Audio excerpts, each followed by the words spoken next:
자, 우리 책으로 치자면은 아까 말씀드렸듯이 103페이지, 원래 시작은 101페이지가 되겠고요.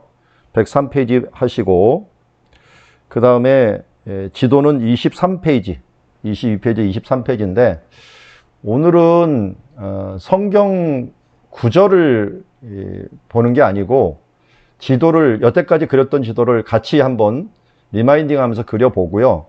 성지순례 하듯이 성경에 나온 지역들을 한번 쭉 돌아보는 그런 시간들을 가졌으면 좋겠습니다. 자, 여기 지도를 한번 보세요. 지도를 보면은 출애굽기라고 해서 제가 일부러 빨간색으로 동그라미를 쳤고, 출애굽기 지역이에요.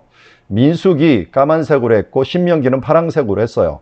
그러니까 먼저 출애굽기부터 그린 지역들을 한번 해볼게요. 여러분들 지도에다가 한번 천천히 써주시면 좋을 것 같습니다. 자, 하나씩 그려보겠습니다.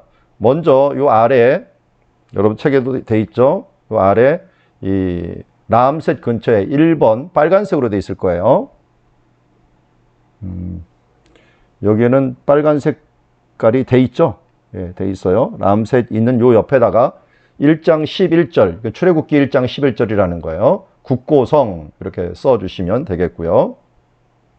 제가 출애굽기만 쭉 다 해볼게요. 지금 글씨가 조금 해갖고 안 보일 테니까 제가 출애굽기만 일단은 다 해보도록 하겠습니다. 확대를 해드릴게요. 자, 우리가 출애굽기 때 그린 것들 위치를 한번 볼게요. 이게 라암셋 옆에 있고요. 자, 라암셋 옆에 1장 11절 국고성 빨간색 동그라미에다가 해주시면 되겠고, 그 다음 위에 숫꽃 있는 곳 있죠? 숫꽃 옆에 12장 37절 하고서 출애굽이라고 써주시면 되겠습니다. 그러니까 1장에서 12장까지 이렇게 사이가 많이 뛴 거는 이유가 뭔지는 아시죠? 이렇게 많이 뛴 거는 열지양에 대한 부분들이 있었기 때문에 이 열장에 대한 설명들 쭉 하고 나서 이제 12장 37절로 바로 가서 출애굽이 시작이 됩니다. 출애굽이 되고, 그 다음에 여기 얌숲 홍해 옆에 14장 2절 해놓고 홍해를 건너는 거죠. 홍해라고 써주시면 되겠고요.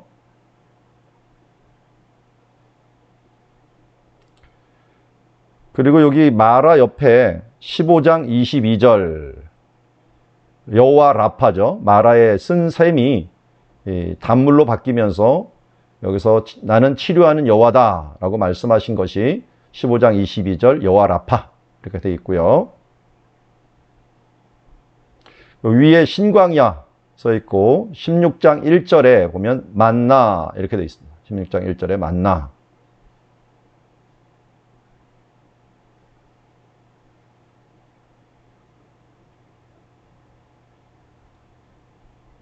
크게 마라의 셈 사건, 신광야 만나 사건, 그리고 르비딤 밑에 바로 17장 1절 해놓고 마사 이렇게 해주시면 됐어요. 마사.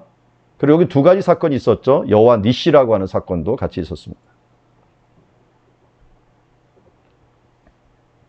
여호와 니시. 그리고 시내산 위에다가 19장 1절 하나님의 임재가 있었던 곳이에요. 하나님의 성막을 주시고 또 율법을 주시고 했던 장소 19장 1절 임재 이렇게 써주시면 되겠습니다. 잘 보니까 이 출애굽기 여기까지 나는 거 보니까 벌써 숫자를 쓴 곳들을 보니까 뭐가 돼 있어요? 아, 애굽에서부터 시내산까지구나 하는 걸 알 수가 있어요. 애굽에서부터 시내산까지만이 출애굽이구나 이런 걸 알 수가 있고, 민수기는 틀려요. 민수기는 딱 보니까 여기서부터 이제 시작이 되는데, 자, 민수기를 다 해놓고 다시 한번 확대를 해봅시다. 지금 까만색으로 돼 있는 부분들을 기록하다 보니까 엄청나게 많게 지금 돼 있어요. 근데 민수기는 이미 복습까지도 하면서 이제 자기 일들을 기록하는, 그러니까 과거와 현재를 기록해 놓은 성경이에요. 그러니까 굉장히 많은 부분이고 특별히 굉장히 오래된 부분들까지 쭉 돼 있어요. 그래서 신명기까지 움직였던 부분을 함께 봅시다. 자, 다시 가서 확대를 하겠습니다. 자, 여기 보니까 인구조사를 해요. 인구조사를. 여기 신해산 밑에다가 번호가 있죠. 1장 1절에 인구조사를 시작을 하고요. 여기 바로 밑에를 쓰지 마시고 이제 여기서 인구조사한 다음에 여러 가지 사건이 있고 이 진에 대해서 얘기를 한 다음에 출발을 합니다. 그래서 다베라 옆에다가 이 숫자가 있죠. 가만선이. 다베라의 11장 3절 여호와의 불. 원망을 하다가 여호와의 불이 떨어진 곳이 11장 3절 지역입니다. 그리고 기브롯 핫다와 있는 곳에 또 까만색 선이 있는 동그라미가 있는데 11장 35절이죠. 11장 35절. 그곳에 기브롯 핫다와 있는 곳에 해주시고 그 다음 이동한 곳이 12장 6절에 미리암이 나병 환자가 걸렸던 곳이죠. 12장 6절. 그리고 움직이는 장소가 이제는 여기 12장에서 이쪽으로 움직여지는데 이 움직일 때 여기까지 움직인 걸 하고 복습을 다시 해갖고 넘어가 버려요. 복습을 하는 걸로. 자, 여기 보니까 움직였던 거리들을 쭉 얘기했는데 여기 33장 5절부터 한번 보죠. 33장 5절. 원래 가데스 바네아 있는 곳에 이르러는 것들도 있는데 그것도 이제 복습으로 넘어갑시다. 33장 5절에 람셋에 있었다 라고 얘기를 하고 있고요. 그리고 숫곳에 있었던 것들을 출애굽을 또 얘기를 해요. 33장 5절에 람셋과 숫곳을 들려서 라고 얘기하고 있고 또 홍해를 지났다 라고 하는 것도 33장 6절에다가 기록하고 있고요.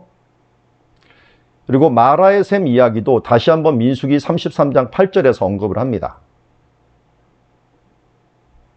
신광야 만나 사건도 33장 11절 신광야 이야기를 하고 또 르비딤 사건 이야기도 33장 14절에 물 관계된 이야기를 해줍니다. 그리고 이제 시내산에서 도착한 이야기 33장 15절 말씀 하고 있고요. 그러니까 33장은 모든 여정들을 다시 한번 돌아보는 그런 시간들이에요. 그리고 이제 기브롯 핫다와 이것도 33장 16절. 그러니까 33장에서 뭐 6절, 8절, 11절, 14절, 15절, 그리고 16절 돼 있고 또 33장 17절에 하세롯에 돼 있습니다. 하세롯 위에 여기 엘랏과 에시온 게벨이 있죠. 엘랏과 에시온 게벨이 있는데 이 장소가 이 밑에예요. 이 밑에가 엘랏과 에시온 게벨이 있죠. 그러니까 이 33장 이 34절에 여기 지금 국경 지역들을 한번 들리게 됩니다. 여기를 아르보나라고 하는 장소가 33장 34절 돼 있고요. 그리고 엘랏과 에시온 게벨을 옆에다가 33장 35절 적어주시면 됩니다. 여기를 들리게 됐고요. 35절 다음에 이쪽으로 왔죠. 이쪽 가데스 바네아로 옵니다. 가데스 바네아로 와갖고 가데스 바네아 33장 36절에 들렸다.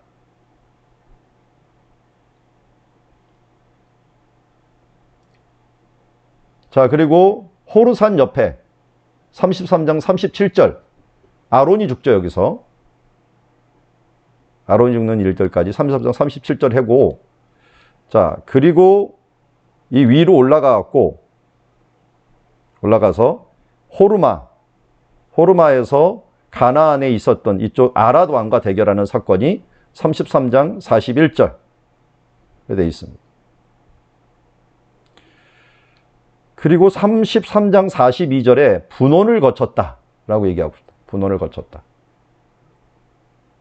그리고 33장 44절에 세렛 골짜기를 지났다. 여기까지가 여기 있는 가데스 바네아에서 시작을 해갖고 여기 세렛 골짜기 건너기까지가 38년이었더라 라고 얘기를 하고 있습니다. 33장 44절.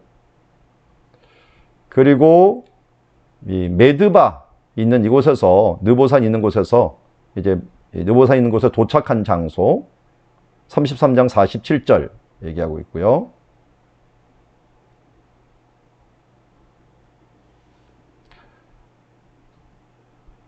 그리고 모압 평지. 아, 이게 몇 절인지를 도저히 모르겠네요. 33장. 제가 써놓고도. 여러분, 거기에는 몇 절로 돼 있나요? 안경이 동원이 돼야겠네요. 48절이요. 48? 네, 48절. 48절 적어주시고요. 여기만 있었던 게 아니라 위로 진군을 해갖고 이제 전투하는 이 장면들은 따로 기록하지 않았어요. 자, 간단하게나마 이렇게 기록을 했습니다. 이렇게 잘 보면은, 크게 그림을 보면은, 지금 여기에서 지금 여기 부분에서 시내산까지는 출애굽길, 여기서부터 시작을 했다라고 하는 게 분명하니까 이쪽에서 이렇게 갖고 이렇게 해서 이렇게 지나가는 건데, 이쪽은 없군요. 이쪽은 없고 지나가는 건데 이쪽으로 온 거예요. 이 부분이 이쪽으로 온 겁니다. 와서 여기서 시작을 한 거죠. 여기서 시작을 해갖고 번호대로 가보니까 이렇게 움직이고 있습니다. 이렇게 해갖고 느보산까지 오는 것. 여기까지가 어떻게 보면은 지금 여정들을 쭉 이야기하고 있습니다.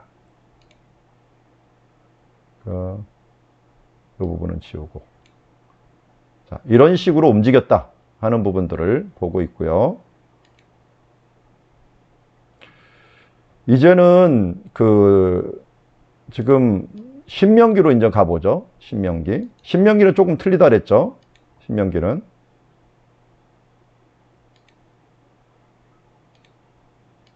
자, 신명기를 일단 다 해놓을게요. 신명기는 복습과 예습이기 때문에 전부 다를 다루게 되는데, 전부 다 다루는 것들은 아주 뒷부분에 가서 다루고, 그래도 대부분은 시내산부터 출발했던 부분들을 다루고 있습니다. 복습이라고 하더라도 애굽에서부터 보다는 지금 주로 시내산부터 왔던 민수기에 있었던 사건들부터 주로 다루고 있는데요. 그것을 확대해서 보도록 하겠습니다. 자, 여기 보면은 1장에 보면은 1장 19절이죠. 19절에 출발을 하는 사건들을 기록하고 있고요. 그리고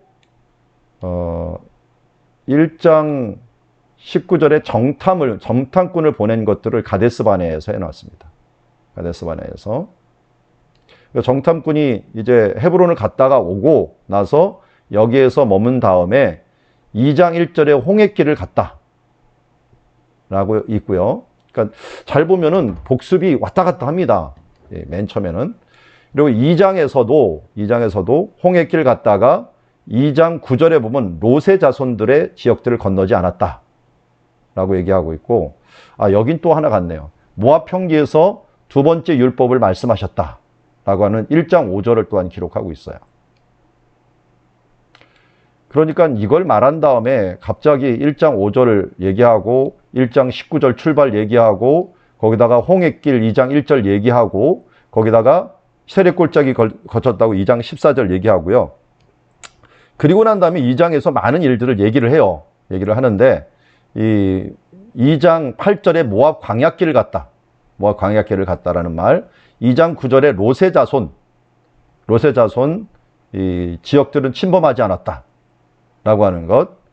그리고 이쪽으로 와서 2장 22절에 에서 자손 이야기도 해요. 거기다가 이쪽 위에 이 엘랏 2장 8절에 보면은 엘랏 에시온게벨 지역을 들렸다라고 얘기를 하는 거예요. 이게 민수기하고 가장 틀린 점이 이게 들어간 거죠. 엘랏과 에시온게벨 쪽으로 왔다라고 하는 부분들. 그러니까 이쪽으로 와서 2장 8절에 와서 모압 광야길로 와갖고 여기에서 롯 자손을 건너뛰어서 이 세례골짜기로 갔고 세례골짜기에서 지금 아르논 골짜기를 건넜고 아르논 강을 2장 24절에 건넜고 그 다음에 2장 26절에 시온을 정복을 하는데 이 정복할 때도 미리 얘기해 준 것이 2장 19절에 암몬 자손과 싸우지 말라라고 하는 걸 이야기를 먼저 해 주셔요. 그러니까 건너는 장면 또 암몬 자손 다툼 그래갖고 주변에 암몬, 모압 이쪽 에돔과는 에서 자손과는 싸우지 마라 하는 부분들을 미리 이야기해 주는 것을 봅니다. 자, 그래서 본격적으로 전쟁을 한 것은 시온과 싸우고 헤스보낭 시온이죠. 여기 헤스보낭 시온과 싸우고 정복을 해 들어갑니다. 2장 36절부터 쭉 정복해 갖고 주변 지역들을 정복하고 나가는 장면들을 보게 되고요.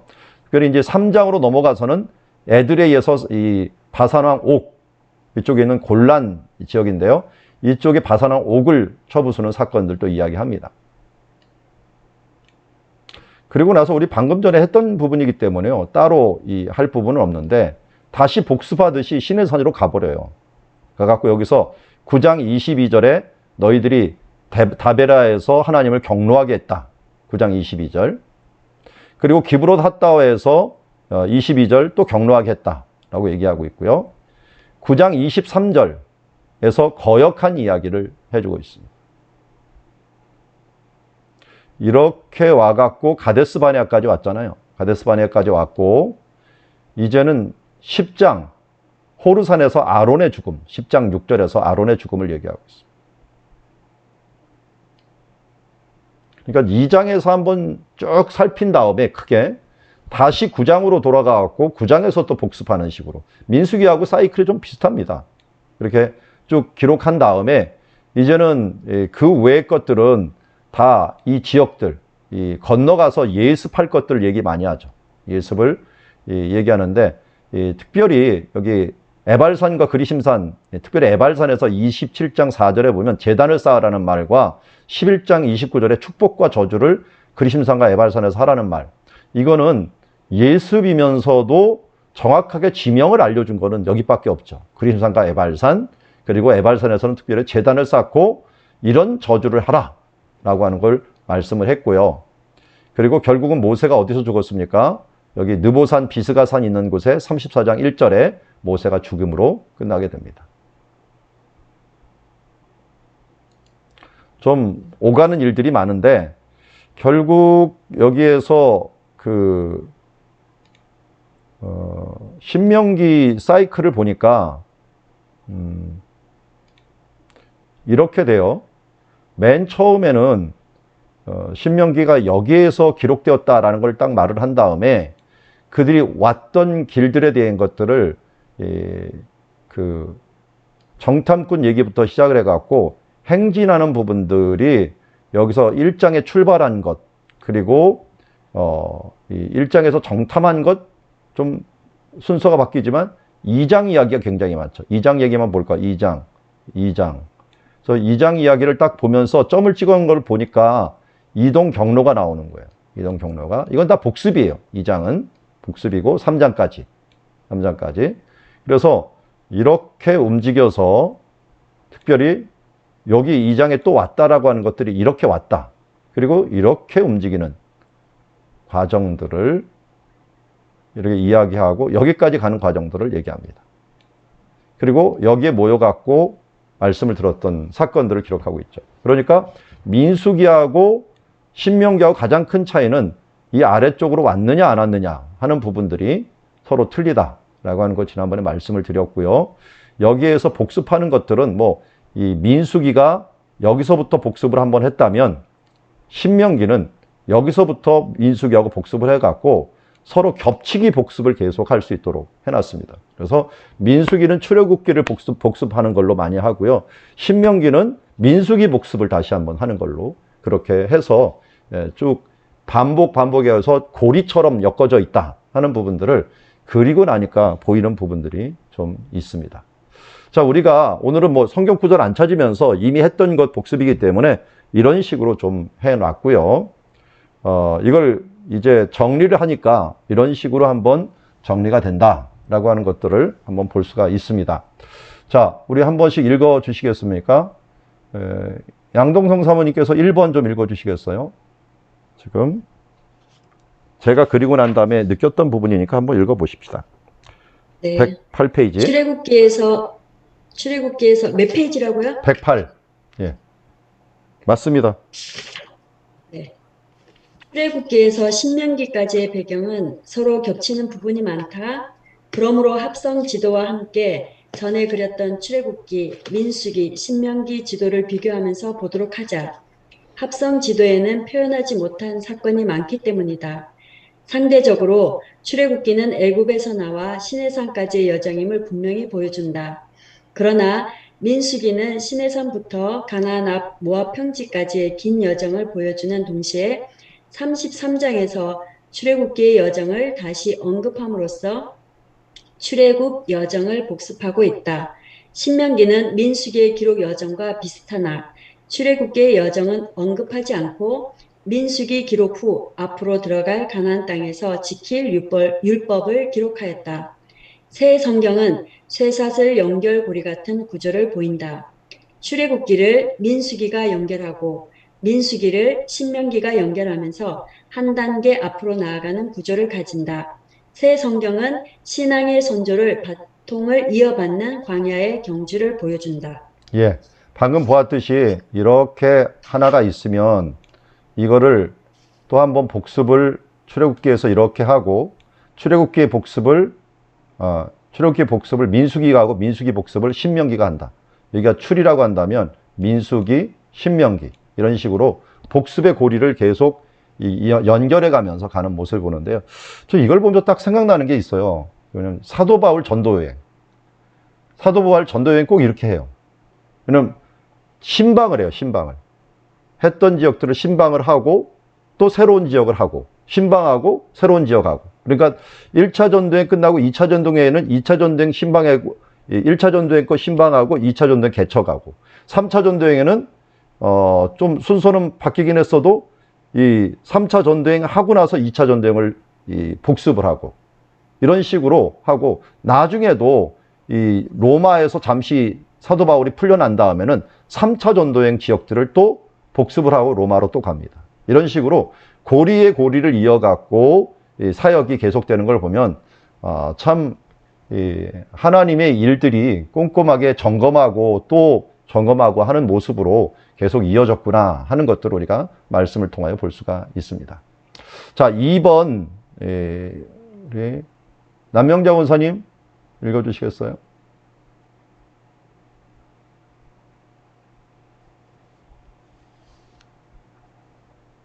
소리 열어야 돼요. 소리 열어야지. 예, 됐습니다.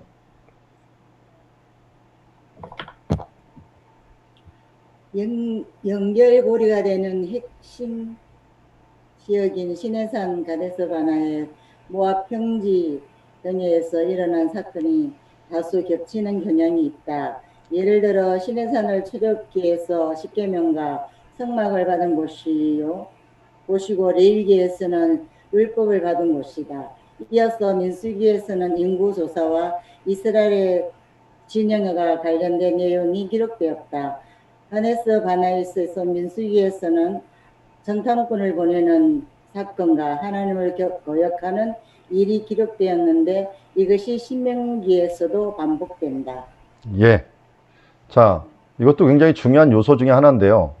앞에 보면은 여기 시내산이 있는데 시내산은 크게 지금 세 가지 사건 얘기했죠. 성막 받는 이야기 하고요. 그리고 여기에서 레위기에서는 율법 받는 이야기들 하고 있고요. 또 민수기에서는 인구조사하는 이야기를 하고 있어요. 그러니까 큰 사건들이 계속 여기서 반복이 되고 있다. 시내산에서. 또 하나 이 가데스 바네에서는 정탐꾼 보내는 것과 또 반역을 하고 또 오랫동안 머무는 사건들을 이곳에서 얘기를 하고 있고요. 그리고 여기에 있는 이 모압 평지, 모압 지역이죠. 노보산이 있는 이 모압 평지에서는 물론 율법 받는 이야기들 또 이 주변들을 정복하는 이야기들을 봅니다. 그래서 이 여기에 애굽에서 떠나갔고 주요 센터를 생각하면은 세 개 포스트가 보인다. 세 개 기둥 지역들이 보인다라는 걸 알 수가 있어요. 그래서 시내산 지역 하나, 그리고 가데스 바네아 지역 하나, 느보산 앞에 있는 모압 평지 지역 하나. 여기가 어떻게 보면 모세오경이라고 하는 지역의 아주 핵심 포인트구나 하는 것도 우리가 알 수가 있습니다. 사건이 집중되어 있는 그런 지역이다. 이렇게 볼 수가 있는 거죠. 자, 이렇게 이제 큰 고리들과 집중 지역을 보았고요. 이은희 집사님 3번 읽어주시겠습니까? 광야 1세대와 2세대의 이야기가 구분된다. 20세 이상으로 애굽에서 나온 광야 1세대는 세례 시내를 지나면서 모두 죽었다. 민수기 단독 지도를 보면 민수기 33장의 출애굽 여정 요약을 제외하면 21장부터 2세대의 사건을 기록하고 있다. 이 세대의 가장 큰 승리는 헤스본 왕 시혼을 이기고 길르앗을 차지한 일과 바산 왕 옥을 이기고 바산을 얻음으로 요단 동편 땅을 확보한 일이다. 반면에 가장 치명적인 일은 발람의 꾀에 넘어가 2만 명 이상이 죽은 일이다. 이 일은 민수기에서 길게 기록되었을 뿐 아니라 신명기 23장에서 다시 언급되고 있다. 이는 발람의 죄의 주도적인 역할을 한 모압이 여호와의 총회에 들어오지 못하는 이유가 되었다. 예. 우리들은 이때까지 이제 1세대에게만 초점을 맞췄는데, 그려보니까 2세대 이야기도 굉장히 많더라 하는 거 우리가 알 수가 있어요. 그러니까 이 2세대의 가장 치명적인 부분과 1세대와 비교를 해보면 1세대는 첫 번째가 금송아지였죠. 금송아지. 이 죄는 이거는 어디와 관련되어 있냐면 애굽의 영향이에요. 애굽의 영향. 애굽의 이 죄악 때문에 이것 때문에 영향을 받았고, 또 하나는 뭡니까? 가데스 바네아에서 하나님을 의심한 거죠. 의심한 게 크고 대단한 것들에 대해서 덩치 큰 사람들, 높은 산들에 대해서 겁을 먹어갖고 이 하나님을 의뢰하지 못한 것으로 나와요. 이게 이제 크게 이스라엘 백성들이 문제가 되고 그러다 보니까 반역도 일어나고 하는 일들이 1세대에 일어났는데 2세대도 뭐 잘하는 것 같다가 결국은 이들이 넘어진 건 발람의 꾀예요. 그러니까 앞으로 발람의 꾀는 애굽하고는 상관이 없어요. 애굽에서 이제 나온 거니까. 근데 발람의 꾀는 주변 나라예요. 주변에 있는 그모스 신을 섬기는 일이라든지 주변에 있는 이 신들의 예식에 참여하면서 음란 예식이 돼갖고 무너져 있는 모습을 보게 됩니다. 그러니까 이 세대의 가장 큰 문제는 애굽의 이 잘못된 습관과 이 부분들을 이제 1세대에서 끊어냈는데 이 들어가서 음란의 문화와 세상의 문화 속에서 정말 약하구나 하는 것들을 보여주는 하나의 예라고 할 수가 있고, 그것 때문에 모세가 걱정이 돼갖고 이 계속 우상에 대한 부분들을 강조하면서 신명기까지 또 기록하는 일들을 보았던 것을 보게 됩니다. 아니나 다를까 들어가서도 똑같은 일이 일어나죠. 그래서 지난번에 강우 박사님이 와갖고 고각 얘기를 할 때 제일 인상 깊게 딱 들었던 것이 제가 하솔이라고 하는 장소예요. 하솔에 가서 발굴을 해보니까 이스라엘 백성들이 여호수아 가갖고요. 그쪽을 다 쳤는데 어느 정도로 쳐버렸느냐. 완전히 이 그 흙더미가 잿더미가 한 1m가 될 정도로 다 쳤어요. 그리고 거기 보니까 우상들을 다 깨버렸어요.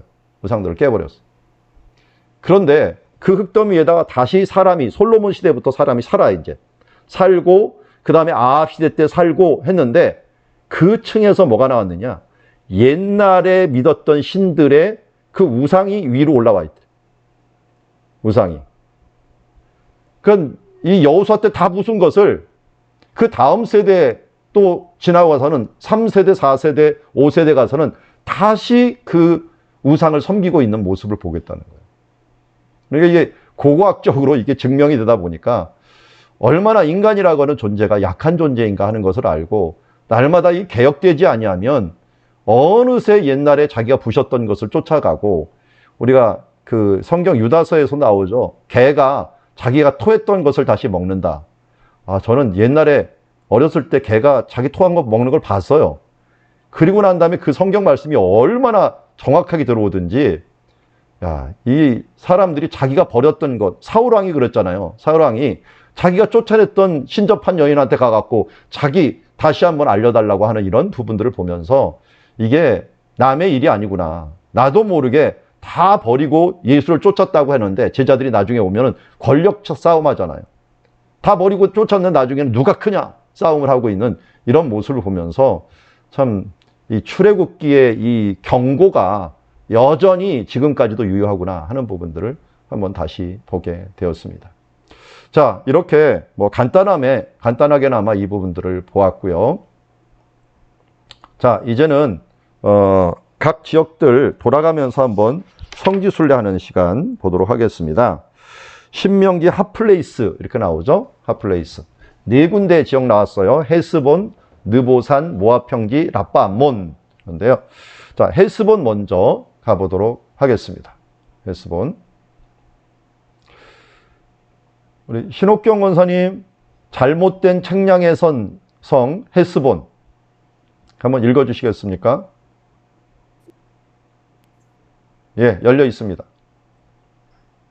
요르단의 수도 암만에서 19km 떨어진 도시 히스반의 책략이라는 뜻을 가진 헤스본 성이 있다. 발굴 결과 이스라엘이 거주하던 철기시대 유적과 로마시대 유대인 무덤과 망대, 이슬람 마물룩 시대의 목욕탕 등이 발견되었다.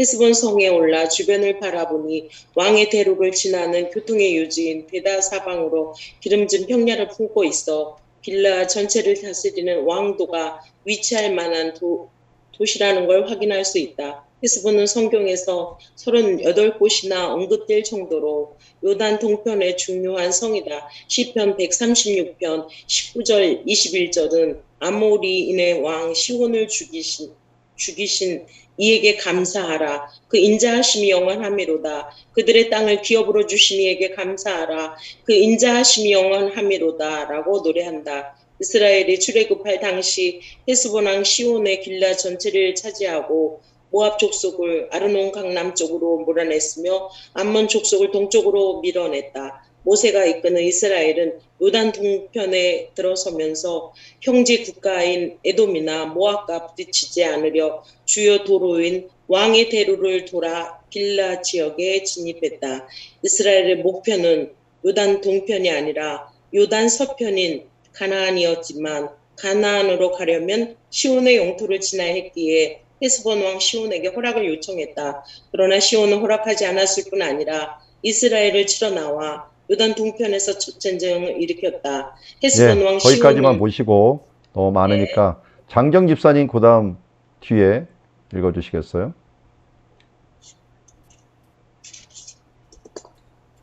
일으켰다. 그 마지막 줄이 없네요. 헤스본 왕 시온은 헤스본 왕 시온은 성의 이름대로 책략을 잘 세워 주변 나라를 정복했지만 이번에는 잘못된 책략으로 단번에 멸망당하고 만다. 이스라엘은 가족을 뒤에 두고 목적한 땅을 향해 가는 민족 이동 중이었다. 역사가 증명하듯 가족을 뒤에 두고 진군하는 군대는 죽기 살기로 싸우기에 상대하기 힘들다. 한 예로 해양 민족인 블레셋은 람세스 3세 때 가족들과 함께 이집트 나일강 하류로 들어왔다. 강력한 이집트조차도 이들에게 쩔쩔매다가 가나안 땅 서쪽 해안으로 길을 터주었다. 헤스본 왕 시온도 절박한 마음으로 요단 동편에서 가나안을 향하는 이스라엘 군대를 당할 수 없었다. 시온의 패배로 이스라엘은 길앗 전체를 차지하고 그 땅을 르우벤과 갓, 므낫세 반 지파에게 나눠주었다. 그러나 두 지파 반은 길르앗을 단번에 차지할 수 있었던 것처럼 단번에 뺏길 수 있다는 사실을 간과했다. 두 지파의 후손은 이스라엘의 힘이 약해졌을 때 자신의 지역을 쉽게 내줄 수밖에 없었다. 사사기 때는 미디안 족속과 암몬 족속에게 침략당했다. 이스라엘 아합 왕이 죽은 후 모압 왕 메사는 자신의 비밀에 헤스본을 정복하고 느보산에서 이스라엘 사람 7,000명을 절벽으로 밀어 죽였다고 자랑했다. 이어 이 지역은 아람으로부터 철타잡기로 밀듯이 고난받고 아수르, 바벨론, 바사, 로마에 점령당했다. 갓, 루벤, 므낫세, 반지파의 대표 도시인 헤스본은 가나안의 약속보다 당장 보이는 땅을 선택한 이들의 후예가 얼마나 험난 세월을 살았는지를 보여준다. 말씀에 따라 반석 위에 집을 짓는 일은 힘들지만 환난의 시간, 심판의 시간에 그 결과는 확실히 나타난다. 예. 자, 헤스본 모습을 보는데요. 여기 지금 여러 가지 사진들이 있어요. 최근에는 헤스본을 조금 성지순례를 해요. 옛날에는 거의 안 하다가 요새 하고 있는데요. 그 지역을 보면은 민수기, 신명기, 여호수아 나오는데 다 뭐냐면 헤스본은 아모리 왕 시온의 도성이다. 그래서 시온이라는 이름이 계속 나옵니다. 그래서 헤스본 왕 시온 또 나오게 돼 있고요. 그래서 여호수아에서도 시온은 헤스본에 거주하는 자였다라고 얘기하고 사사기 11장에도 보면은 이 이스라엘 헤스본과 그의 말들과 이런 부분들 정복했다라고 했고요. 이사야에서도 이 모압 사람들이 쳐들어와 갖고 헤스본을 이제 얻었기 때문에 모압의 멸망을 얘기할 때 이 헤스본을 언급하는 것을 보게 됩니다. 그래서 예레미야에서도 마찬가지죠. 원래 루벤 지파 땅이었는데 모압이 차지하다 보니까 모압의 찬송 소리가 없어졌도다라고 하고 헤스본 무리가 그를 해하려고 악을 도모하고 이르기를 와서 하면서 이 헤스본과 관계된 부분들을 이야기하고 있는 것을 봅니다. 자, 헤스본 위치 한번 보시죠. 위치 어디입니까? 여기 헤스본입니다. 이스라엘이 들어올 때 이렇게 갖고 이렇게 아로엘 근처에 들어올 때 헤스본 왕이 이 주변 지역을 다 차지하고 있었죠. 이렇게 차지하고 있었어요. 여기까지. 디본까지 다 차지하고 있는 왕이었는데 이 왕과 여기를 지나가서 이쪽으로 자기는 들어가려고 했는데 길만 내달라 그랬는데 안 내주고 여기서 전쟁을 벌인 곳이 여기 아로엘이라고 하는 장소에서 전쟁이 일어나게 되었습니다. 자, 그 지역을 한번 가보면 맨 처음에 역사도 이렇게 쭉 해놨는데 여기 조금 언급할 것들은 여기 마물룩이라고 하는 요 글자를 한번 보세요. 마물룩이라고 하는 시대가 있었는데요. 이 옆에서부터 위에서부터 쭉 가면은 그 지역 이름들이 있는데 BC라고 하는 거죠. BC. 여기서 BC라고 하는 거 주전부터 시작을 해갖고 AD로 이렇게 가고 있어요. AD로 가고 있고 이 AD에서 BC에서 주전 1200년에서 900년 정도 되면은 이 암모나이트라는 거 암몬 족속들의 빌리지라고 했지만 원래 이 전에는 헤스본 왕 시온의 땅이었죠. 1400년대 정도로 계산을 하니까요. 그러다가 암몬에게도 한번 뺏긴 적도 있고요. 그래서 이 암몬 족속들이 있고 그 다음에 나중에는 모압 족속들이 이곳을 차지했고 그리고 이 헬라 시대에 점령이 됐고 로마 시대에 점령이 됐고 로마 중에서 기독교를 받아들인 것이 비잔틴 시대라 그래요. 비잔틴 시대에 돼 있고요. 그 다음에 이제 여기서부터 이슬람이에요. 이슬람인데 이슬람 시대 중에서도 우마야드라고 하는 왕조가 있고 또 아바시드라고 하는 아바스 시대라는 곳이 있고 마물룩이라고 하는 시대가 있어요. 그런데 여기 보니까 마물룩이는 캐피탈이라고 돼 있는데 수도 역할을 한 거예요. 그러니까 마물룩 시대 때 유적이 많이 남아 있겠죠. 수도 역할을 여기서 했으니까.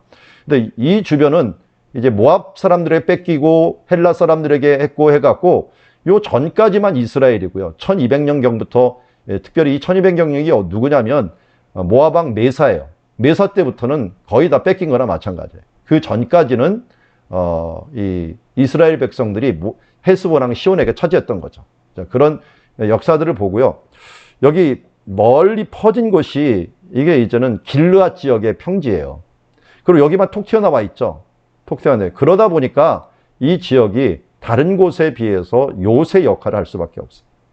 우리 백마고지가 꼭 이렇게 생겼어요. 저 철원에 가서 백마고지를 봤는데 백마고지가 이런 식으로 평지가 쫙 있다면 거기서 톡 튀어나와 있기 때문에 그러니까 여기만 안전한 거예요. 그런데 이것도 쉽게 뺏겼죠. 그러니까 뺏기기도 쉽고 뺏기도 쉽고 하는 그런 장소가 이 길르앗 지역의 특징이다 하는 것을 알 수가 있습니다. 땅은 좋은데. 예. 자, 요 장소를 이제 가서 위에서 찍으면 이렇게 돼 있어요. 그래서 우리는 입구서부터 시작을 해갖고 채석장부터 시작해서 철기 뭐 이런 장소까지 한번 가보도록 하겠습니다. 자, 우리 방금 보았던 지역들은 여기 있고요. 이 부분들이 있고 여기 이제 에스케베이션이라고 하는 게 이제 고고학 발굴이라는 뜻이에요. 발굴했던 장소들을 쭉 표시해 놨고 여기 시대, 아이론 에이지라는 거 철기 시대, 로마 시대, 비잔틴 시대, 마물룩 시대, 그리고 여기에 뭐 위에 지금 시타델이라고 써 있는데 요 네모난 것들이 특별하게 여기 가장 큰 건물 중에 하나다 하는 것을 우리가 알 수가 있습니다. 자, 다시 가서 이제는 들어가는 입구 보겠습니다. 입구 가면 이렇게 올라가는 데가 있어요. 그래서 이 발굴을 하긴 했는데 참 촌스럽게 이런 걸 적어 놓은 거, 이 게시판 보면은 이거 뭐 동네에 무슨 광고처럼 이거 인쇄도 안 하고 글씨를 써놨어. 이렇게 이 자기네 나름대로 영어로 써놓는다고. 그러다 보니까 지금 돈도 안 받고 그냥 그래도 써놓은 게 대단합니다. 그리고 이제 발굴한 결과 남아있는 이런 토기 있죠, 토기. 이 토기들을 이렇게 쌓아놨어요. 얼마나 토기가 많았으면 이 토기들을 잘 보고 글씨가 써 있으면 그걸 가져가고 글씨가 없는 것들은 대부분 버려버리는 이런 토기가 많이 쌓여 있는 것을 보게 된다. 이제 이걸 오스트라카라고 불러요. 오스트라카라고 하는 거는 토기 조각인데 편지를 쓰거나 누구한테 메시지를 보낼 때 이런 조각이 워낙 많이 나오니까 이 질그릇인데 많이 깨지니까 그 위에다 글씨를 써갖고 다른 편지를 보내요. 그리고 뭘 보관할 때 여기다 보관하고 제비 뽑을 때도 어떻게 하는지 아세요?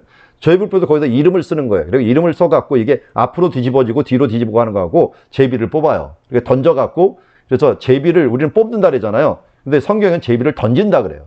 던져갖고 이름이 나오는 사람, 그 사람을 지정하는 것을 보게 됩니다. 자, 이런 이제 이 부분들이 많이 나오고 입구에서 이제 쭉 올라가다 보면 채석장이 보여요.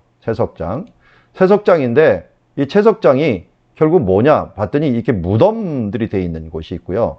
무덤들이 돼 있는 곳이 있고 그리고 요 옆에는 또 채석했던 지역들. 채석했던 지역과 함께 돌로 된 무덤들이 있습니다. 그러니까 잘 보니까 이 밑에 채석했던 지역들과 사람들이 살았던 지역들, 이런 무덤들, 이런 부분들이 같이 섞여 있는 것을 보게 됩니다. 그래서 이 석회석을 라임스톤이라고 그러는데 라임스톤 그 석회석 돌을 갖다가 빼낸 곳 이런 부분들을 얘기하고 있는데요. 여러 시대가 겹쳐 있어요. 뭐 이슬람 시대도 여기 있긴 하지만 비잔틴 시대도 있고요. 그래서 여러 시대가 건축을 위해서 만들어진 장소다 하는 것을 알 수가 있고요. 이제 올라가다 보면은 이제 철기 시대 때 부분이 있어요. 철기 시대 때 물 저장소 같은 것들이 있는데요. 그 부분들 한번 볼까요? 자, 이렇게 여기 넓은 들이 있는데 여기가 나중에 보면 여기가 방수가 돼 있는 장소예요. 방수가 돼 있는 장소로서 여기 리서버를 해갖고 여기 그 물을 저장했던 장소다. 그래서 여기 프레스텔드라고 된 건 여기가 석회를 칠해놓은 방수를 칠해놓은 그런 장소다 했고 아이론 에이지라는 것은 이스라엘 사람들 살았던 시대를 얘기해요. 그러니까 아이론 에이지라고 하는 것은 다윗이 철기를 흡수를 한 다음에 왕국 시대를 얘기를 할 때 철기 시대다 이렇게 얘기를 합니다. 왕국 시대. 그러니까 모압 왕부터 시작해서 그 전에 아합 왕 이럴 때 있었던 그런 그 발굴물들이 이 바닥 밑에서 발굴이 되는 것을 보게 됩니다. 자, 그리고 그 옆에는 이런 올라가는 곳이 있는데 이 올라가는 곳에서 요 놈을 찍었어요. 이게 뭐 보입니까? 이게 뭘까요? 여우입니다. 여우. 제가 여우를 갈릴리에서 한번 보고 했는데 이 사진을 찍으려면 이게 순간적으로 도망가기 때문에 뒷모습밖에 못 찍었어요. 어쨌든 뒷모습이 나한테 눈이 딱 마주치더니 탁 도망가는 거예요. 그래서 이 여우가 이 꼬리 보세요. 꼬리. 그러는데 이 여우가 이런 무너진 성토에서 많이 살아요. 여우가 있는 장소이고 보게 되고요. 그래서 여기 있는 근처에서 바라보았고 이렇게 올라가는 지역이 있는데 여기에 이제 말했던 그 시타델이라고 하는 큰 망대가 있었던 장소, 이 장소로 이제 올라가 보도록 하겠습니다. 자, 망대가 있는 장소 올라가면은 올라가는 길에 또 몇 가지 철기 시대 때 그 무덤들이 있어요. 1세기, 이건 1세기니까 철기 시대가 아니군요. 이거는 예수님 시대 때 무덤이 이렇게 생겼어요. 이게 뭐냐면 석관을 집어넣는 거예요. 사람들이 뼈가 다 썩으면은 그 석관을 만들어 갖고 이렇게 한 칸 한 칸씩 집어넣는 거예요. 그러니까 옛날에는 구약 시대 때는 이 밑에 동굴을 파 갖고 뼈를 이렇게 서로 개켜 갖고 올려놨는데 신약 시대 때는 석관 조그만 걸 만들어 갖고 뼈 딱 들어갈 만한 거. 그래서 요 길이가 뭐예요? 길이가 대퇴부 뼈 정도 길이가 되는 걸로. 그러니까 이때는 이 시체에 뼈 만지는 것들이 너무 자연스러웠던 것 같아요. 가갖고 그 뼈를 해갖고 납골당처럼 만들어 놓은 거죠. 납골당처럼. 그러니까 지금도 아랍 사람들은 제가 다니는 학교가요. 학교 들어가는 입구 왼쪽이 이렇게 생겼어요. 거기다가 태우지도 않고 길게 해갖고요. 길게 해갖고 사람들을 딱 넣고 여기를 이 돌로 꽉 막아버려요. 완전히 밀봉을 해버리는 거예요. 밀봉해갖고 거기서 시체를 둔 거예요. 그러니까 알고 봤더니 거기가 완전히 시체 보관소처럼 해놓은 장소인데 아예 두루마리를 해놓고서 여기다가 딱 막아갖고 못하게 해갖고 이걸 무슨 아파트처럼 세워놨어요. 아파트처럼. 그게 학교 옆에 있어요. 학교 옆에. 학교 옆에인데 그게 예루살렘 옛날에는 예루살렘 성전 안에 있었던 장소이거든요. 그러니까 그런 그 아파트형인데 이 시체를 둘 수 있는 건 굉장히 비싼 곳이에요. 누구나 예루살렘에서 묻히기를 원하거든요. 그런 것들이 지금도 있어요. 지금도 있는데 옛날에는 이렇게 성 옆에다가 이런 걸 만들어 놨다 하는 걸 알 수가 있습니다. 자, 그리고 그 옆에 있었던 것들이 뭘까요? 아까 말했던 무덤. 여기 동그란 돌 보이죠? 돌. 이 굴리는 돌이에요. 굴리는 돌. 굴리는 돌로 이렇게 무덤이 있었다면 이거는 유대인이에요. 유대인. 유대인들이 여기 살았다라는 걸 알 수가 있어요. 유대인들이 살아갖고 이 굴리는 문들로 로마 시대 때 돌이 있었다 하는 걸 우리가 알 수가 있습니다. 예수님도 이런 돌로 막아놨던 거죠.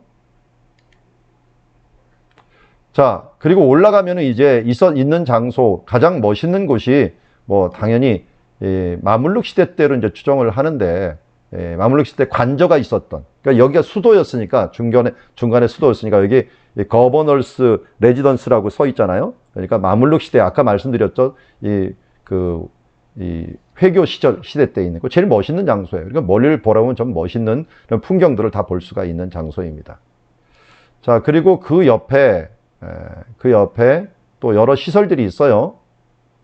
근데 이 위에가 이제 마물룩 시대인데 올라가는 계단들을 잘 보니까 이게 로마 신전이에요. 로마 시대 꼭대기에 신전이 있었던 거예요.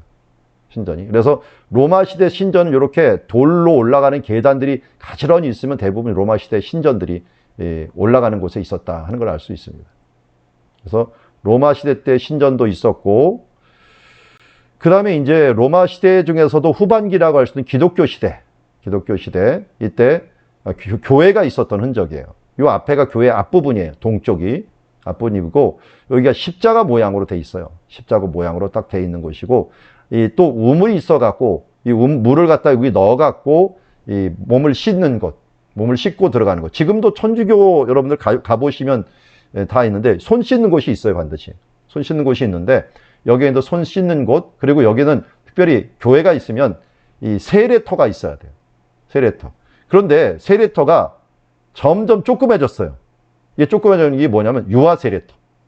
어른들은 세례를 다 받으니까 이제 어린이밖에 세례 받을 필요가 없어요. 유아 세례. 그래서 우물이 있고 옆에 유아 세례터가 반드시 있어요. 이거 지금 침례교회 다니시는 분들, 침례교회 교인들은 아실 거예요. 침례교회 안에는 무조건 침례탕이 하나가 있어요. 어른들 들어갈 수 있는. 그런데 옛날에는 이게 어른들이 필요가 없었어. 이제 비잔틴 모두가 기독교 믿으니까. 그래서 어린이용 이런 침례탕이 있었다 하는 것들을 볼 수가 있습니다. 자, 그리고 마지막으로 이제 여기 마물룩 시대 때 목욕탕이 있었던 장소. 참 이들은 뭐 이런 건조한 땅에서 목욕을 또 즐겼어요. 로마 시대 때부터 시작해서 사우나부터 시작해서 목욕을 즐기는 그러는데요. 그 헬라어로 이 목욕탕을 짐나지움이라고 부르는데, 그래서 짐나지움이 요새는 체육관이라고 하는 말로 번역이 되기도 해요. 그러니까 목욕탕 겸 체육관에 갖고 이들이 체력을 중요시 여겼기 때문에 운동하는 시설들 굉장히 중요시 여겼어요. 그래서 로마 시대 이어갖고 사람들이 목욕탕 문화가 많이 발전한 것들. 그러면서 이 음란한 문화들도 뭐 동성애 같은 것들도 많이 발생하고 이런 것들도 안 좋은 것으로 발전한 것들도 있다 하는 것도 우리가 알 수 있습니다. 어쨌든 이 목욕탕은 이 헤롯 왕도 굉장히 멋있게 많이 마사다 같은 데 만들어 놓은 것을 보게 됩니다. 자, 이렇게 전체 지역을 한번 쭉 돌아보았습니다. 돌아보았고, 이제 느보산으로 넘어가 볼게요. 모세의 이제 마지막 산 느보산 한번 보도록 하겠습니다. 확대를 해서 볼까요? 차모세 목사님 한번 읽어주시겠어요? 앞에 모세의 마지막 산 느보산.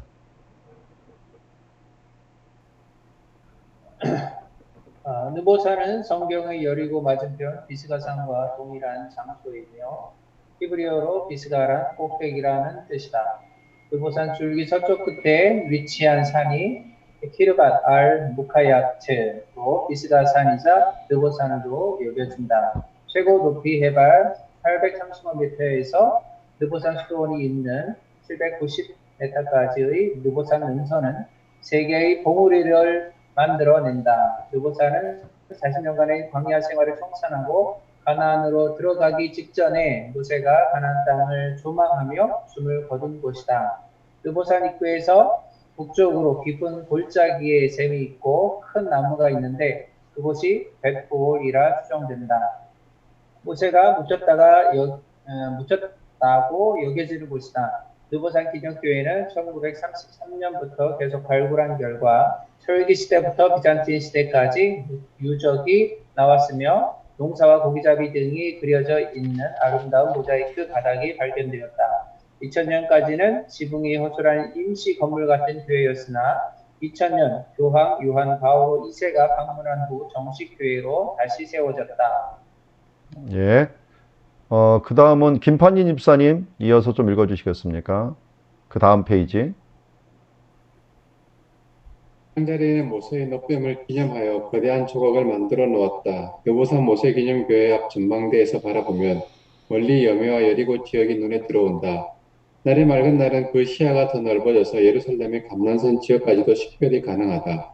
교회 왼쪽에 있는 완만한 언덕은 모압 왕 발락이 선지자 발람에게 모압 평지에 있던 이스라엘 자손을 향해 저주해달라고 요청한 곳으로 알려져 있다. 느보산 박물관에서는 주변 지역과 근처에서 발견된 로마 시대 유적들을 볼 수 있다. 예. 자, 우리가 이제 느보산 한번 가보도록 하겠습니다.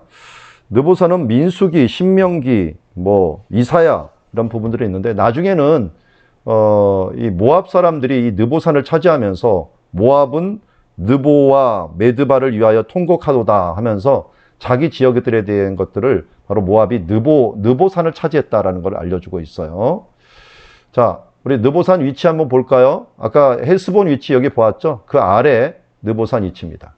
느보산 위치를 보고 있고요. 그리고 이거는 이제 그 구글 어스에서 한번 찍은 건데요. 느보산이 요 끝에 있고요. 끝에 있고 여기서부터 쭉 가는 겁니다. 가갖고 느보산이 끝에 오고 여기서부터 이 아래가 요단강까지 내려가는 지역인데 요 중간 지역이 모압 평지가 하나 있고 요단강이 강으로 내려갑니다. 그러니까 여기는 위에 고원지대 있죠. 마지막 길르앗산지의 고원지대의 끝이 느보산이고 그 다음 중간에 한번 평지가 한 번 있는데 모압 평지라고 부르고 여기서 쑥 내려가면 요단강이 되는 그런 지역이고 요단강이 이제 끝에서 여매로 물이 들어가는 장소들을 보고 있습니다. 그리고 여기 느보산에서 골짜기가 보이는데요. 이 골짜기하고 이쪽에 있는 이 골짜기들을 합쳐갖고 우리가 시딤 골짜기라고 불러요. 그래서 이 땅을 갖다가 시딤 골짜기 지역이다 이렇게 부르기도 합니다. 그런데 요 앞에 보면 벳부올이라고 하는 장소가 있는데 전해오는 이야기는 벳부올에 모세가 묻히지 않았는가 하는 것들만 추정을 할 것이고요. 모세 무덤은 발견된 일은 없습니다. 자, 더 가면은 북서쪽에서 이제 느보산 가는 길이에요. 가는 길 가보고 보면은 이제 교회가 나오는데 여기서 들어가는 길에 입구에 큰 조각품 하나가 있고요. 들어가서 오른쪽을 바라보면 벳부올이 보이고 가는 길에 여기 들어가다가 이제 박물관이 하나가 있어요. 박물관이 있고 박물관 옆에 무덤에서 가져온 정말 큰 굴리는 돌 하나가 있고 교회 그리고 전망대가 있는데요. 이 전망대까지 한번 쭉 가보도록 하겠습니다. 먼저 이 느보산 교회 볼게요. 이 성지순례를 제가 오래 다니다 보니까 옛날에는 이런 식으로 구교회가 돼 있었어요. 구교회가. 근데 새로운 교회가 아주 멋있게 세워졌는데 이게 언제 세워졌냐? 교황이 한번 방문하고 나서 헌금을 많이 했나 봐요. 그러는 바람에 이런 옛날 교회가 이제 좀 현대식 교회로 거듭났습니다. 저는 옛날 교회가 훨씬 좋아요. 이게 유적다워야지 너무 현대식으로 만들어 놔버리니까 무슨 아파트 지어놓은 것 느낌이 들어가고 지금 가도 어색하더라고요. 물론 깔끔해지긴 했는데 옛날에 그 풋풋한 향기들이 너무 없어져 갖고 이게 조금 안타깝다 하는 생각이 듭니다. 이게 이 보수하는 것이 다 좋은 건 아니더라고요. 예. 자, 지금 느보산 새로운 교회들, 교회 모습을 보고 있고요. 예, 들어가 보면은 이제 모자이크들이 굉장히 잘 돼 있어요. 이 교회 원래 있는 모습인데 여기가 뭐냐면 이제 박물관이에요. 박물관 들어가서 옛날 교회가 이랬다라고 하는 걸 표시해 놓은 거예요. 이렇게 교회 터가 굉장히 넓었죠. 얘가 넓었어요. 이 요르단에서 요르단 사람들이 지금 이슬람이 대부분이잖아요. 기독교인들이 한 10%는 돼요. 그런데 워낙 기독교인들이 박해를 받으니까 교회를 뭐 지을 수 없도록 할 수는 없어갖고 그래도 원래부터 터 잡고 있었던 사람들이니까. 근데 이 사람들에게 교회를 지을 수 있는 권한을 주는 지역이 있었어요. 그게 뭐냐면 옛날 교회터. 옛날 교회터 있으면 거기다 지어라. 그걸 허가를 해준 거예요. 그러니까 어떻게 보면 느보산 수도원 같은 경우는 옛날 교회터거든요. 그러니까 그걸 얼마든지 기독교인들이 만들어갖고 새롭게 이렇게 수리를 할 수 있었다 하는 것들을 알 수가 있습니다.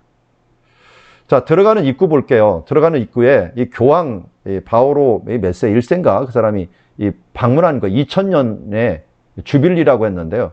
여기 그 2000년 AD 2000년에 방문해 하고서 여기다가 이제 조각품 하나 새겨 놓고 또 여기 그 모세를 메모리를 하는 것이다라고 하는 장소로 해 놔갖고 들어가는 입구에 그 2000년대를 기준으로 해갖고 이제 그때부터 막 보수를 시작하게 된 겁니다. 이런 조각품도 하고.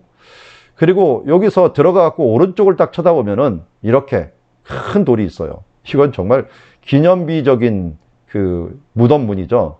사람이 서 있어야 되는데, 요것만 좀 보시면 사람이 한 요 정도까지 서면 된다고 봐요. 요 정도. 제 얼굴 요 정도까지 서면 사람이 서면 그 정도로 큰 돌이 지금도 남아있어갖고 거대한 돌을 뭐 남겨놓은 이런 돌을 만약 해놨다면 뭐 사람들이 굴리지도 못하겠죠. 무덤돌이고요. 느보산 교회에 들어가면은 이게 기독교 시대다 보니까요. 성지순례객들이 여기서 이제 많이 갔어요. 많이 그 요단강을 넘어서 갔기 때문에 여기 많은 사람들이 들리다 보니까 모세가 있었던 장소라 했고 여기에 있었던 그런 생활 품습 같은 것들을 많이 그려놓은 것을 봅니다. 그래서 바닥에 보면은 여기 이제 옛날 거, 현대는 뭐 보니까 이렇게 대리석으로 해놨잖아요. 근데 옛날 부분들, 이 부분들 그려놓은 건 뭐 지금도 해놨는데 옛날에 있었던 부분들 이렇게 해놓고 이건 옛날 이 교회예요. 옛날 교회 이렇게 생겼죠. 현대 교회는 이렇게 생겼어요. 이렇게 생겨갖고 옛날 교회는 좀 뭐 유적에 와 있는 기분인데 현대 교회는 정말 뭐 잘 꾸며놓은 무슨 뭐 호텔에 와 있는 기분 이런 것들이 드는 것을 보게 됩니다. 여기 교회 이름도 성조지교회예요. 조지라고 하는 사람들이 수호 성인으로 천부장으로 여겨지죠. 그래서 이 천부장이 순교하면서 교회를 세웠다 해갖고 그 신앙을 지켰다 해서 수호 성인이 있는데 이것도 조지교회라고 이 요르단에 갔더니 정말 성조지교회가 많더라고요. 자, 그리고 여기 지금 돌이 있는데 이 돌이 뭐냐면 마일스톤이라고 불러요. 한마디로 요새 보면 표지석이라고도 얘기를 하는데, 간판이에요, 간판. 뭐, 무슨 간판이냐면, 예루살렘까지 몇 킬로, 몇 마일, 이렇게 기록해 놓은 거예요.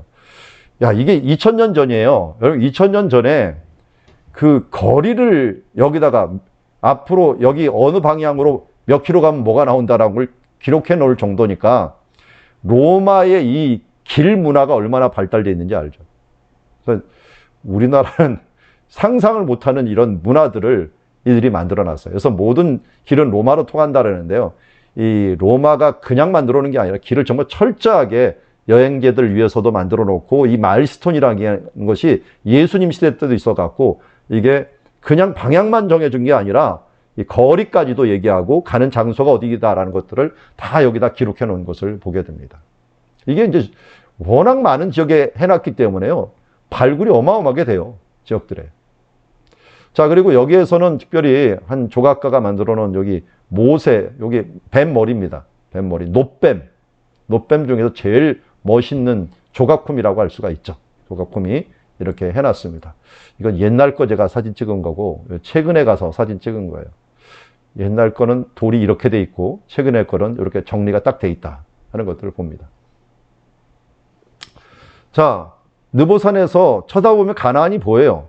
그리고 느보산에서 쳐다보면은요, 여기 날씨가 맑으면 이 뒤에 서해라고 하는 지중해가 보여요. 지중해가.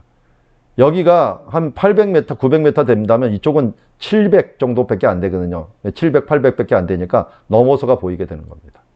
근데 모세가 더 가려고 했는데 하나님께서 이 일로 족하니까 말하지 마라 라고 했고 끝난 지점이고, 여기서 이제 어느 방향으로 뭐가 가면 있다라는 것들을 알려주는데요. 좀 현대에는, 옛날에는 돌에다가 이렇게 멋있게 해놨는데 현대는 이 페인트로 이렇게 해놓는 바람에 더 상세하긴 한데 옛날에 이 정치가 또 없어져 갖고 좀 그렇더라고요. 자, 느보에서 바라본 사해 북쪽 모습들 나중에 좀 더 볼 수 있으니까 보고요. 그리고 모세 샘이라고 하는 요 지역 밑에 보면은 여기 샘이 있는 곳인데요. 맞죠? 여기네요. 여기 샘이 있는 곳. 여기 있는 곳에는 벳볼이라고 알려져 있는 장소이기도 합니다. 나중에 지도 한번 보시고요. 느보산의 석양 모습 보고 있고요. 자, 이제는 모압 평지를 볼게요. 모압 평지하고 모압 느보산하고는 겹치게 되는데, 그래도 모압 평지가 신명기를 기록한 것이기 때문에 워낙 중요하다 보니까 우리가 꼭 한 번은 읽고 넘어가야 될 것 같습니다. 자, 모압 평지, 김민필 집사님, 읽어주시겠습니까?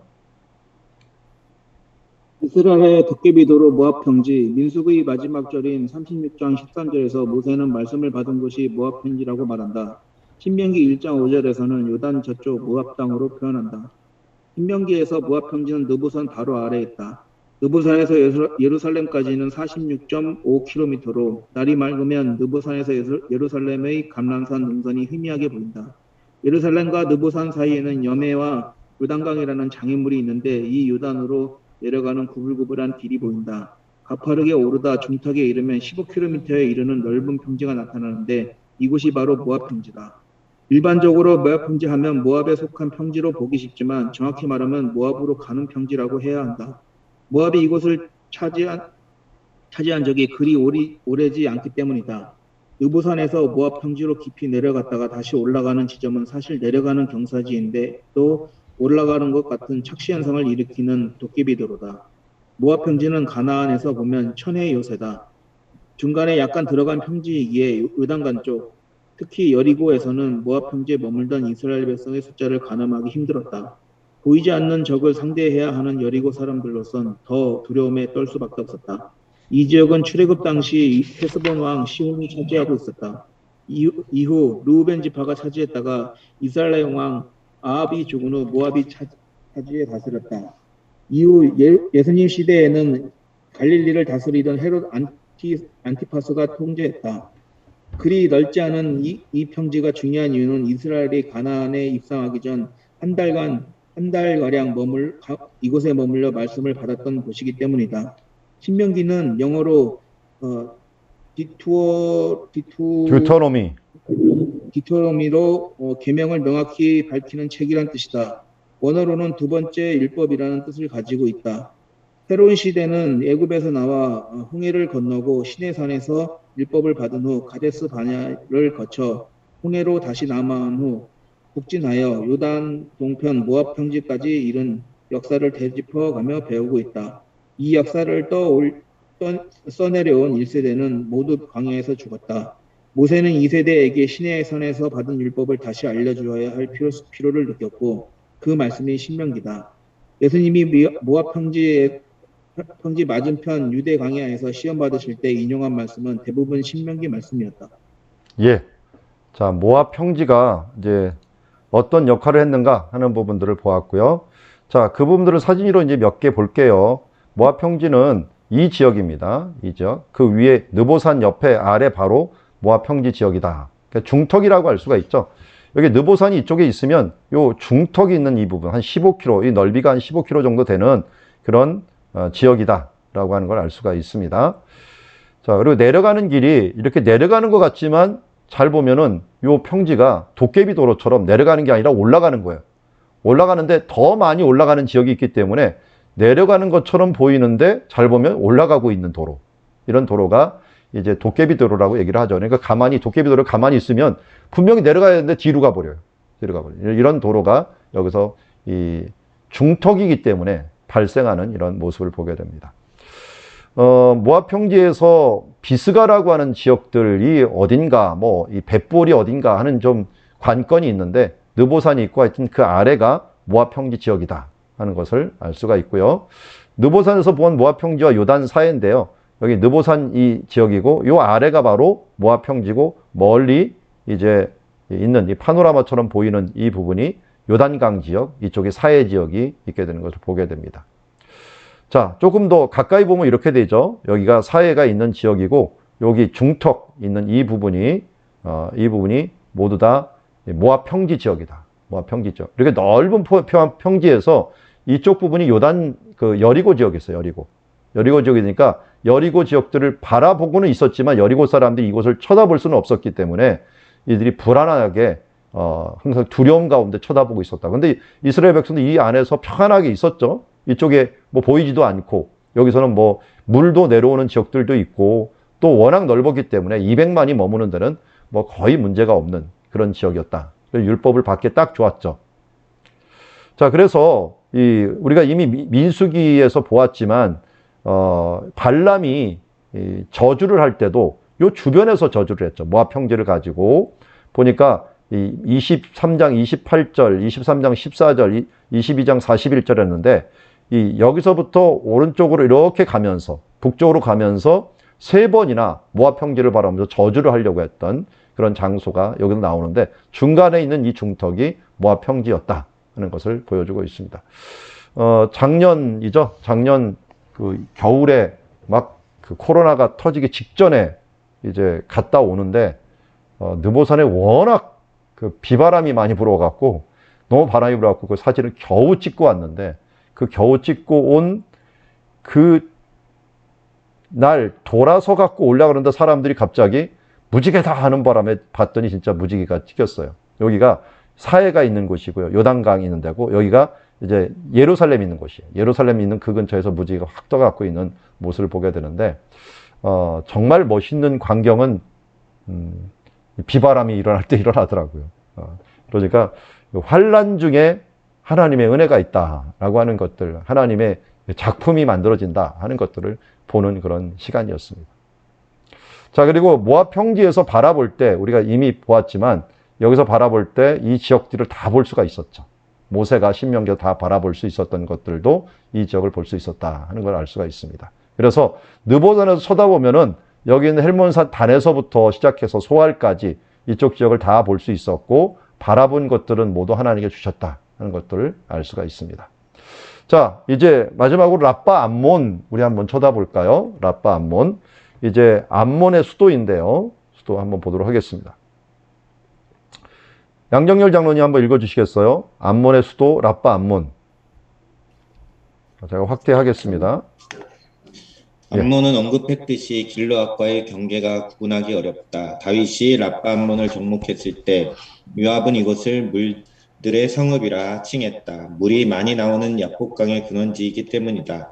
랍바 암몬은 넓은 들판에서 푹 함몰된 지형으로 그 가운데 국자 모양으로 솟아있는 것이 랍바성이다. 랍바성은 삼면이 극경사로 되어 있는 반면에 북쪽은 완만하여 이곳에 성을 높이 쌓았다. 암몬은 길르앗과 경계가 겹친 까닭에 사사시대에 입다나 사울왕시대에 랍바를 벗어나 수시로 길르앗으로 영역을 확대하려 했다. 자신의 힘이 약할 때는 자주 모압과 연합 전선을 폈다.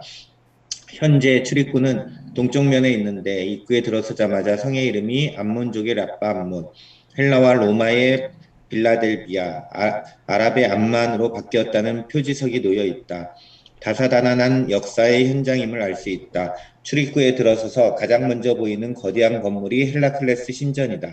그 아래로 암몬족 속에 밀곰 신전이 있었다. 오른쪽으로 돌아 북쪽으로 향하면 로마 시대의 목욕탕에 이어 아랍 우마야드 시대의 거대한 궁전이 방문객을 맞는다.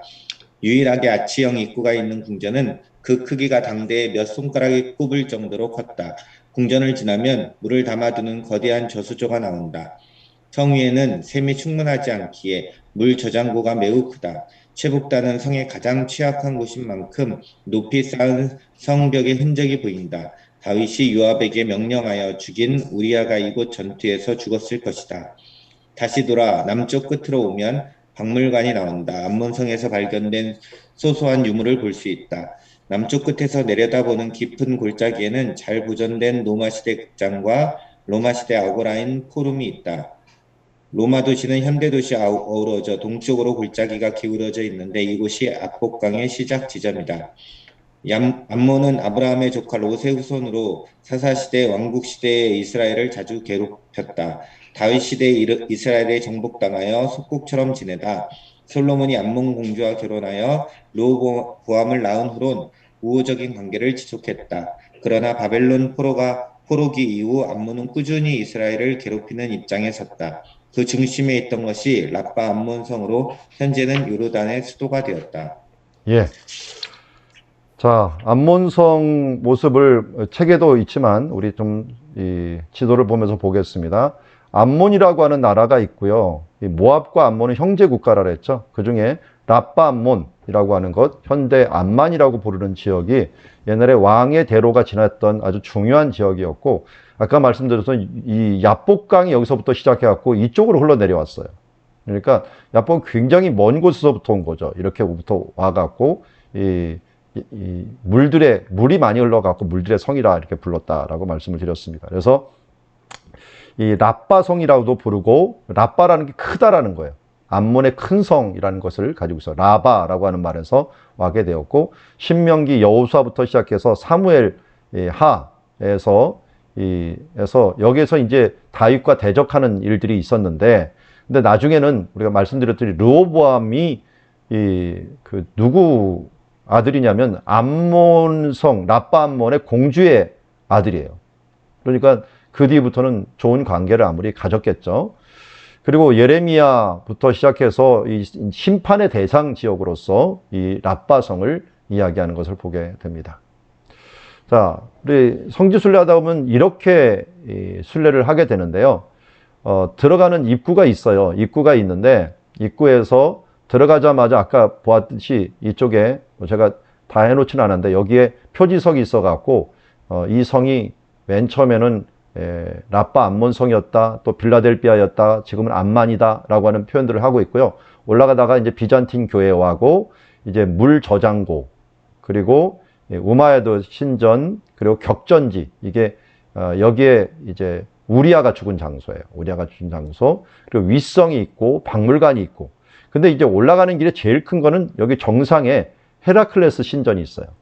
여기 헤라클레스 신전인데 요 아래가 원래 뭐 있었냐면 이 암몬 사람들이 섬기던 신이 뭐였느냐? 밀곰이에요, 밀곰.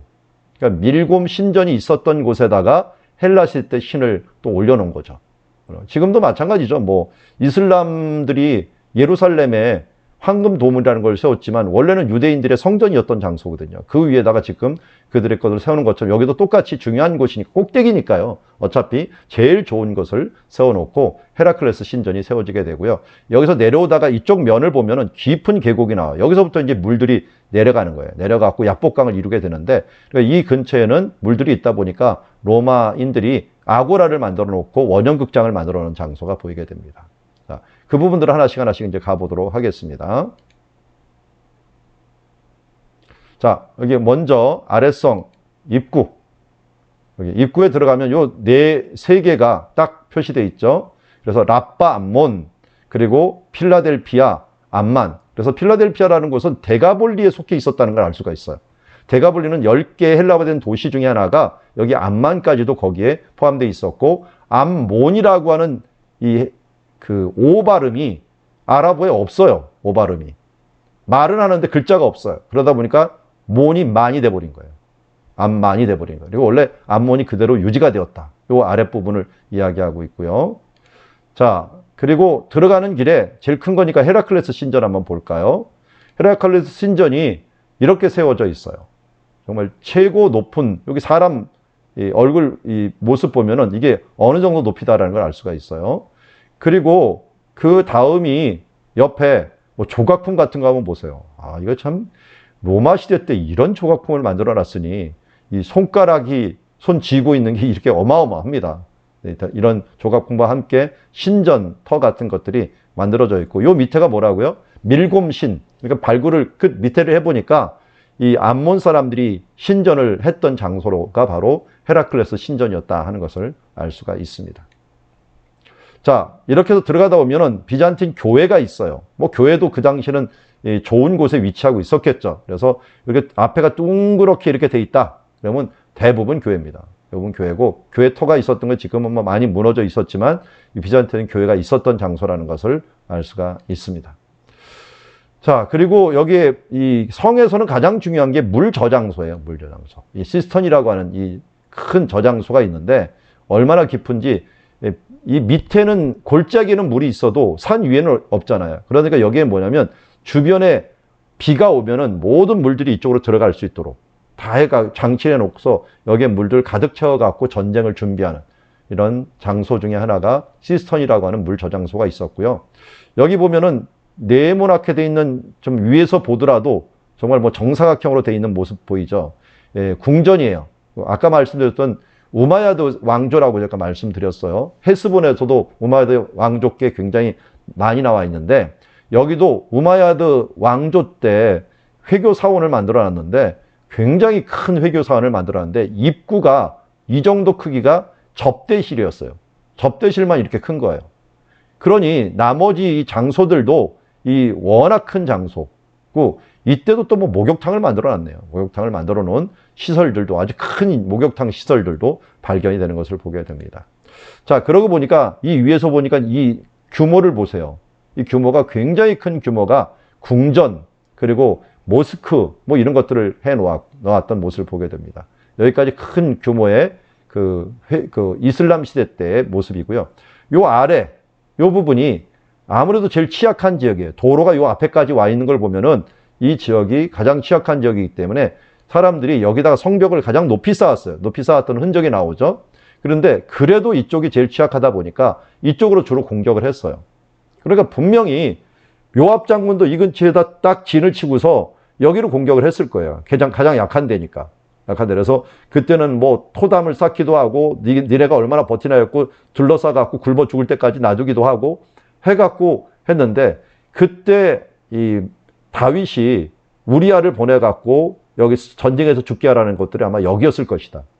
여기가 대부분 격전지였던 장소였기 때문에 여기였을 것이라고 우리가 추정을 합니다. 다윗의 그냥 최고의 죄이자 또 씻을 수 없는 죄가 바로 이쪽 이 서쪽 부근에서 일어났다 하는 것을 알 수가 있고요. 자, 이쪽으로 내려온 박물관이 보여요. 박물관은 뭐 조그맣니다. 조그만데 이 근처에서 발굴됐던 부분들을 쭉 그래도 해놔갖고 뭐 이해하는데, 이 지역을 이해하는데 도움이 많이 됩니다. 워낙 볼품이 없다 보니까 무료입니다. 예, 무료. 여기 들어가는 입구만 그 유료고 다른 데는 무료로 해놨습니다. 자, 여기에서 이제 나와갖고 요 면에서 갖고 이 밑에를 쳐다보면은 큰 곳들이 몇 군데 보이죠. 보이는데 여기 그 제 모습 때문에 안 보이는데 여기 원형 극장 모양 보이죠? 원형 극장 모양 보이고 오데온이라고 알려져 있는 이런 부분들도 보이는데 원형 극장부터 볼게요. 가면 원형 극장이 이렇게 돼 있어요. 원형 극장 돼 있고 지금까지도 이제 앞에 넓은 평지들 극장했던 장소들이 돼 있고, 그리고 그 옆에로 가야 되는데 오데온이라고 하는 지역들도 있고, 자, 여기 있고, 다시 올라가서, 자, 이 극장 옆에 있는 길입니다. 그래서 여기에 주로 이제 아고라 같은 것들이 발전이 쭉 돼 있었던 흔적들이 많이 남아있는 것을 보게 됩니다. 자, 그 로만 포럼은 더 자세히 이쪽에 나옵니다.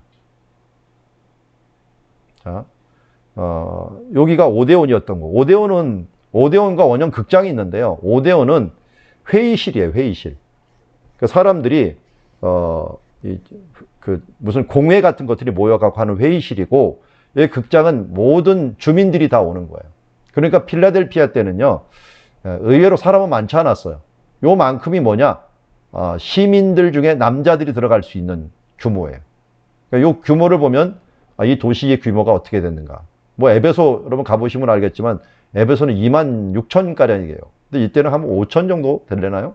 그러니까 시민이 있고 그 정도 되는 시민과 함께 여자들 뭐 4-5배 정도 생각하면 될 것 같아요. 그래서 그렇게 많이는 아니 되는 뭐 몇만 명 정도 사는 규모였다라고. 그래도 큰 규모였죠, 필라델피아 교회가 하는 걸 알 수가 있고요. 그리고 그 옆에 있었던 지역들, 보도록 하죠. 여기에 좀 더 가까이 보면 이렇게 있는 이 거리, 이런 거지 이제 아고라 지역들, 포럼 지역들, 또 카르도라고도 불러요. 카르도라고 해가지고 가로지르는 길이 있죠. 근데 여기가 주로 뭐였느냐? 님페온 같은 물 나오는 지역들이 있는데요. 이 물이 이쪽으로 흘러가갖고 야복강을 이루는 거예요. 야복을 이루는 지역들로 간다 하는 걸 알 수 있습니다. 자, 이렇게까지 이제 우리가 쭉 보았고, 오데온, 이제 오데온 모습을 가까이 보고 있습니다.